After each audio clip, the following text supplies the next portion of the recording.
নমস্কার, আমি সাগরিকা আর আজ আমি তোমাদের সামনে একটা নতুন ভিডিও নিয়ে চলে আসছি। তো আশা করছি তোমাদের ভিডিওটা ভালো লাগবে। যদি আমার ভিডিওটা তোমাদের ভালো লেগে থাকে তো ভিডিওর প্রথমেই বলে দিচ্ছি, প্লিজ আমাকে একটু লাইক আর একটা সাবস্ক্রাইব জরুর করে দিও, আর তোমাদের মনের কথা আমাকে লিখে জরুর শেয়ার করো। তো চলো বেশি কথা না বলে ভিডিওটা শুরু করা যাক। তো আমি তোমাদের একটা অতি সাধারণ এক্সাম্পল দিতে চাই। আমার কথার মাধ্যমে বা এই ফুলটার মাধ্যমে আমি একটা কিছু কথা বলতে চাই। দেখো, যখন একটা ফুল, দুটো ফুল এরকম গাছে থাকে, থোকায় থাকে, তখন আমাদের মনে হচ্ছে এই ফুল দুটো যেন খুবই সুন্দরভাবে আছে, কিন্তু আমরা দেখতে পাচ্ছি না ভিতরের ব্যথা। ভিতরের ব্যথা এইটুকুই, দেখতো এই ফুলটা আছে নিচে, এই ফুলটা একটু উপরে, এই ফুলটা যেন বোঝ এর উপরে দিয়ে রাখলো। দেখো, এই ফুলটার বোঝ যেন এর উপরে পড়ে আছে। তো যখন আমরা এই ফুলটা একটু সরিয়ে দেখব, এই ফুলের পাতাটা একটু সাদা হয়ে আছে বা একটু মুরঝে গেছে। তো আমরা বলতে পারি এই ফুলের জন্য এই ফুলটার একটু না হলেও কি হলো, ক্ষতি হয়ে গেল। তো আমাদের মেয়েদের জীবনটাও ঠিক এরকমই। তো কি বলি আজ আমি তোমাদের যা কথাগুলো আমি বলতে চাইছি সেই কথাটা হলো, যদি জীবনে ভালো থাকতে চাও, প্রত্যেকটা মেয়েকে আমি বলতে চাই, যদি জীবনে ভালো থাকতে চাও তাহলে নিজের মনের কথা শোনো। প্রথমে নিজের কথা, মনের কথা বোঝার কোশিশ করো যে আমার মন কি চাচ্ছে। তাই বলে যে তোমার মন বিয়ের পরে সংসার করতে চাচ্ছে না, এইসব আমি বলছি না। প্রথমে নিজের মনের কথা শোনো। একটা সংসারের ভিতরে থাকতে গেলেও নিজের মনকে মেরে তুমি অন্যের কথা নিয়ে তো বাঁচছো না। দেখো, একটা বিয়ের পরে কি হয়, আমরা একটা যখন সংসার গড়ি, আমরা প্রত্যেকের ভালোবাসা ভালো মন্দ বুঝে নিয়ে চলি। আর ওই ভালো মন্দ বুঝতে বুঝতে আমরা ভুলে যাই যে আমাদেরও ভালো মন্দ হয়তো, আমাদের যেটা আমরা খেতে ভালোবাসি সেইটা আর আমি খেতে চাচ্ছি না। কারণ কি না, আমি আমার ঘরের মানুষের জন্যই ব্যস্ত যে ওনারা কি খাবেন বা হাজব্যান্ড কি খাবে। প্রত্যেকটা সময় একটা ভালো মেয়ে, একটা সংসার করা মেয়ে তাই ভাবে যে আমি আমার হাজব্যান্ডকে কী দিয়ে ভালো রাখবো।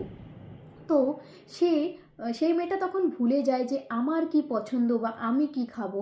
প্রত্যেক দিন সে সকালে ওঠে, নিজের কাজ করে যাচ্ছে, সবাই মন রাখছে, সে প্রত্যেকটা ঘরের মানুষ তাকে কিভাবে চাচ্ছে সেই জিনিসগুলো ও ফলো করছে। কিন্তু এই সবের ভিতরে ও নিজের মনের আশা, নিজের মন কি চাইতো বিয়ের আগে, কি ওর ভাবনা ছিল, সেই সব ভুলে যায়। তো ভুলে যেতে যেতে ও একদিন মনে করে হয়তো আমার কপাল এরকমই। তো আমি প্রত্যেকটা মেয়েকে এই বলতে চাই, তোমার কপাল ওরকম না, বা কপাল কেউ লিখে আসে না, কপাল লেখি আমরা এই দুটো হাতে। আর এই দুটো হাত হলো কাজের।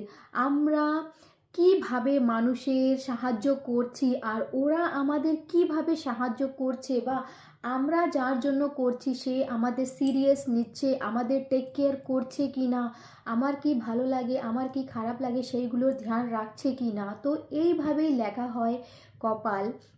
তো কপালে জিনিস লেখা থাকে আমি মানি, কিন্তু তোমার প্রতি ভালোবাসা, তোমার শ্বশুরবাড়ির মানুষের ভালোবাসা বা তোমার প্রতি ব্যবহার কিভাবে থাকবে সেটা একমাত্র তয় করে একটা বউ বা তুমি।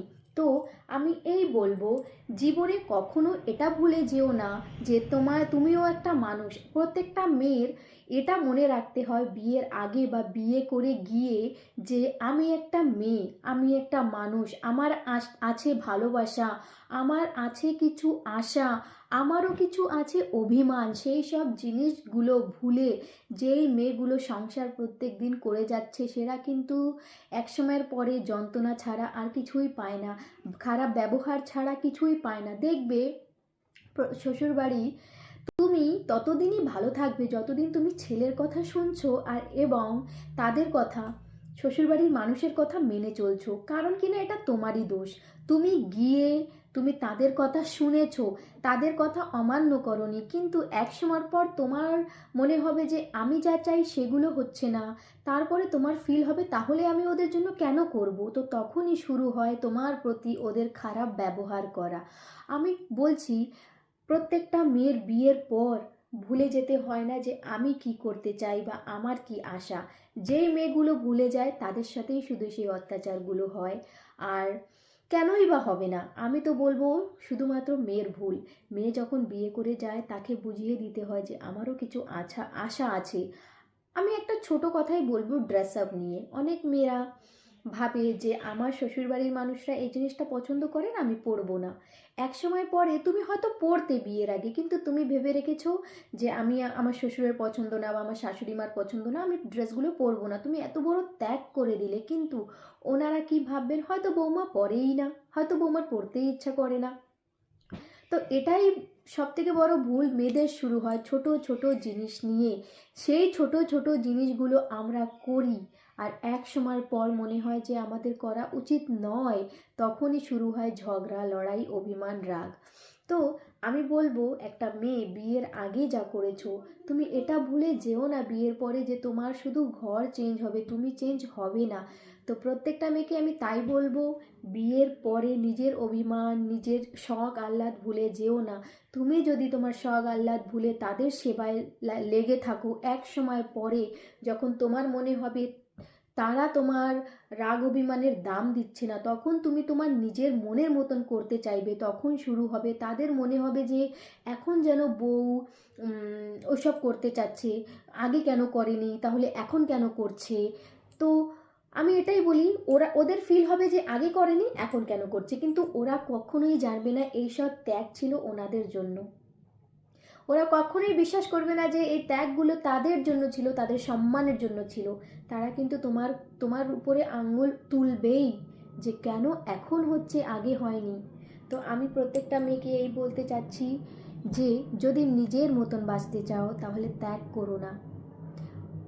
হ্যাঁ, মেয়ে হওয়ার, যখন একটা ঘরের মেয়ে থাকে, মা তখন জিদগুলো পুরো করে। হয়তো শ্বশুরবাড়ি গিয়ে সেই জিদগুলো পুরো করবে না শ্বশুর শাশুড়ি, কিন্তু নিজের নেচার, তুমি কি পড়ছো, তুমি কি খেতে ভালোবাসো, প্লিজ এটা চেঞ্জ করো না। তুমি তোমার মতন থাকো, তাহলেই যদি ভালো হয়ে থাকে প্রথমেই গিয়ে সব অ্যাকসেপ্ট করে নেবে। আর যদি খারাপ হয়ে থাকে তখনই অশান্তি হবে, তখনই তুমি বুঝে যাবে, তখন তুমি বুঝতে তোমার সুবিধা হবে, তোমার তাদের নেচার বুঝতে সুবিধা হবে। কিন্তু কিছু বছর পর যখন তুমি এই সব শুরু করবে, তখন কিন্তু তারা তোমাকে বুঝবে না। আরেকটা জিনিস দেখবে, শ্বশুরবাড়ি শ্বশুরবাড়ি তুমি ততক্ষণই ভালো থাকবে যতক্ষণ তুমি তাদের কথা শুনে চলবে বা ছেলের সঙ্গে ভালো থাকবে। কখনো একটু লড়াই করে দেখো তো। প্রথমে কিন্তু শ্বশুর শাশুড়ি এসে তোমাকে কখনোই বলবে না মেয়ে তুমি ভালো, তোমার উপরে আঙুল তুলবে যে তোমার দোষ, তোমার মুখ চলে। কিন্তু ছেলেকে কি বলবে, হ্যাঁ ছেলের একটু জিদ থাকতেই পারে, ও ওরকমই। আচ্ছা, আমি সেই শ্বশুর শাশুড়িকে এটা জিজ্ঞাসা করতে চাচ্ছি, আমাদের কি জিদ ছিল না? আমরা কি কখনো আমাদের জিদ ছিল না? আমাদের কি অভিমান ছিল না? সব কিছু শ্বশুরবাড়ি এসে ত্যাগ করে দেওয়াই কি একটা বৌমার মেইন কাজ? তখন তারা তোমার চরিত্র নিয়ে কথা বলবে, তখন বলবে যে অনেক মুখ দেখো। আমি প্রত্যেকটা শ্বশুর শাশুড়িকে এটাই বলতে চাই, একটা বৌমা সংসার করার জন্যই যায়। কখনো সে লড়াই করা মাথায় এটা নিয়ে যায় না যে আমি ছেলেকে আলাদা নিয়ে থাকবো। আর এত কিছু ত্যাগ করে যখন সম্মান করে, সেই বউ কখনোই ভাবে না যে আমি ঝগড়াঝাটি করব। হয়তো অশান্তি হতে পারে, কিছু কথা কাটাকাটি হতেই পারে, সেই প্রত্যেকটা কথায় শ্বশুর শাশুড়ি গিয়ে তাদের ভিতরে বড় গণ্ডগোল পাতানোর কোনো দরকার আমি মনে করি না। কিন্তু আজকাল দেখা যাচ্ছে প্রত্যেকটা ঘরে এই ব্যাপারই, ছোট ছোট কথায় ছেলে বলে দেয় মা অশান্তি হচ্ছে, আর সেই অশান্তিতে শ্বশুর শাশুড়ি গিয়ে সেটাকে করে ফেলে খুব বড়। দেখবে তারা একটা কথা বলবে, আমি অনেক কারো মুখে শুনেছি আমার একটাই ছেলে। আচ্ছা, আমি জিজ্ঞাসা করতে চাই, যাদের 4 মেয়ে, 2 মেয়ে, 6 মেয়ে, 3 মেয়ে, তাদের মার কি কখনো কষ্ট হয়নি তাদের জন্ম দিতে?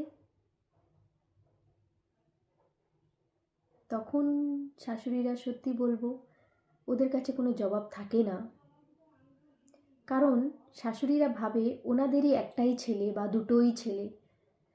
ওরা এটা মনে করে না যে যখন ভালোবেসে আমরা থাকি বা হাজব্যান্ড ওয়াইফ থাকে, তখন কেন কখনো শ্বশুর শাশুড়িরে বলে না মা আজ আমরা ভালো আছি। লড়াই হলে, একটু অভিমান হলে ছেলেরা মা বাবার কাছে দৌড়ে যায়, মা আজকে ঝগড়া হয়েছে, আজকে এই হয়েছে। আমি সেই শ্বশুর শাশুড়ির কাছে জিজ্ঞাসা করতে চাই, যখন তোমার ছেলে বৌমা খুব ভালো থাকে তখন কেন বলো না যে আমার ছেলে বৌমা খুব ভালো আছে? এইটা নিয়ে কেন তোমরা গর্ব করো না? আর যখনই ঝগড়া হয়ে যায় তখনই কেন ওই মেয়ের চরিত্রের উপরে কথা তোলো? তো প্রত্যেকটা মেয়েকে আমি এই বলতে চাই, যদি ভালো থাকতে চাও নিজের রাগ অভিমান ভুলে যেও না। আর ভুলে যেও না যে তুমি একটা মানুষ, তোমার আছে জীবনে অনেক আশা।